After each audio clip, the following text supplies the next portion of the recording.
Closed door ang naging tune-up game ng Gilas at ng Jordan at parte nga ito ng kanilang preparasyon para sa FIBA Asia Cup at nakita natin kung ano ang naging resulta ng kanilang tune-up game. Panalo ang ating national basketball team as 75-61 ang naging final score ng laro. Mukhang makikita ulit natin ang Gilas na nagdraw sa Asian Games, yung palaban kahit nadidihado at talagang binibigay ang lahat para makuha ang panalo. Dihado pa rin talaga ang Gilas sa FIBA Asia Cup dahil sa dami ng malalakas na teams. Unang-una na ang defending champions na Australian Boomers, ang New Zealand, nandyan rin ang Lebanon, China, Japan at iba pa. Napapalagan naman ng Gilas. May chance nga ang Gilas na makagawa ng mga hindi inaasahang mga panalo, yung mga upset wins ika nga nila dito sa FIBA Asia Cup. Kung ang basihan natin ay ang mga tune-up games ng Gilas, masasabi natin na nagiging handa na nga ang ating national basketball team para sa FIBA Asia Cup at sakto magiging ready na sila pagdating ng FIBA Asia Cup Games nila. Walang ibang option ang ating national basketball team kung hindi nga ay ang maging prepared para sa competition physically at mentally. Buo ang loob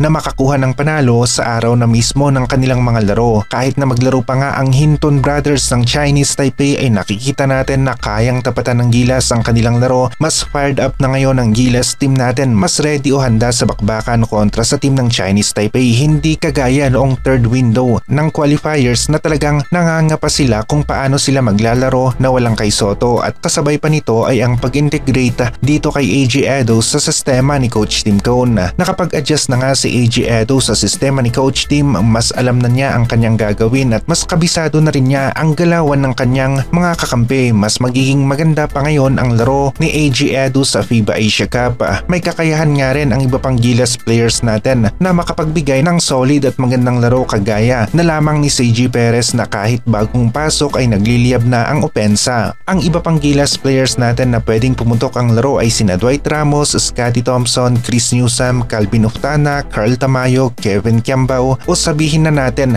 na lahat ng mga Gilas players natin pwedeng mag-init ang laro at maging malakihan ng ambag na maibibigay para sa Gilas team sa FIBA Asia Cup. Kagaya nga rin ng Gilas na napanood natin sa Asian Games, aakalain natin na matatalo nga sila laban sa team ng China sa semifinals at Jordan naman sa finals, pero Gilas na gawa na makapag-adjust at manalo. Walang kay noon ang Gilas na ito, meron nga lang Ange Kouame at Brownlee, pero ngayon naman merong AJ Edo, parang pinalitan niya si Ange Kouame. Kaya rin ng kasalukuyang Gilas natin na manalo laban sa malalakas na teams at halos game day na nga. Ilang tulog na lang, unang laro na ng Gilas laban sa team ng Chinese Taipei. Pwedeng ang adjustment nga ng kalaban natin na Chinese Taipei ay idagdag sa kanilang final lineup ang Hinton Brothers, pero kayang-kaya nga silang tapatan o depensahan ni na Jamie Malonzo, Carl Tamayo at iba pa na meron nga ring size. Hindi sa Taiwan ang venue, walang home court advantage ang Chinese Taipei, kaya naman maninibago rin sila ng konti ngayon laban sa team ng Gilas. Kayang-kaya ni na Junmar at AJ Edo si Gilbert ngayon dito sa FIBA Asia Cup. Mas determinado ang mga players natin na manalo dito sa FIBA Asia Cup, hindi kagaya noong qualifiers na non-bearing na nga ang mga huling laro nila sa third window. Manalo matalo, walang gaanong epekto dahil pasok na nga ang Gilas sa FIBA Asia Cup.